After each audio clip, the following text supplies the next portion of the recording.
Hi there. We shared another newsletter with our clients earlier today, and it was mainly around some changes to the furlough scheme that the government had published last night on the HMRC website. Most of us were really happy last week that the furlough scheme was extended to the 31st of March, and we shared these important updates last week. Following on from that, the government has obviously announced some further updates, and we've shared that with our clients today. What I wanted to do in this short video was really just kind of share some of the key points around that. And obviously, if you've got any questions on that, you can reach out to us to find out more. Key things that you need to be aware of is the government is reviewing whether employers should be eligible to claim for employees serving either contractual or statutory notice periods, and that's going to be a big change come the 1st of December.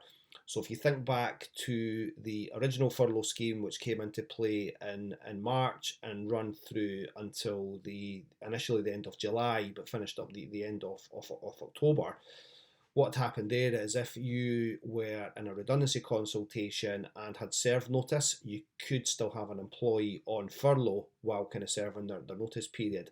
So it was a good benefit for employers who were making redundancies that some of these redundancy notice period costs could be offset through furlough. So that looks like being one of the big changes that's going to come in with this new extended scheme. So if you are considering redundancies, it does look like you won't be able to kind of do that with this new scheme. So our advice would be just to make sure that you have kind of sought some advice before embarking on any redundancy program, and you should really be doing that anyway. The other thing that's been highlighted, and again we've been advising people of this anyway, is to make sure that you have written agreement for the period of furlough. So that would include flexible furlough or just a kind of new period of furlough. So the original furlough letters that we probably all did back in March or April, if we're now looking to kind of utilise the new extended scheme, then it's good practice to make sure that you've got written agreement for your staff on that. The final point, which seems to have just kind of crept into the guidance last night, is around HMRC putting measures in place to prevent fraud. Now, the job support scheme, which was due to replace the furlough scheme, has been postponed. We had advised clients on the job support scheme, and one of the things we'd identified from that was that there was quite a few measures in place to prevent fraud.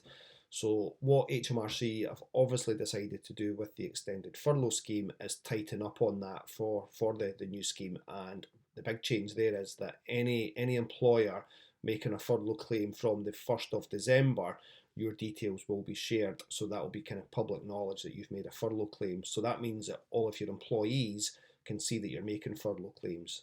So just something to be aware of, and it's obviously something that people are, conscious of, and obviously the HMRC are looking to tighten up on potential fraud there.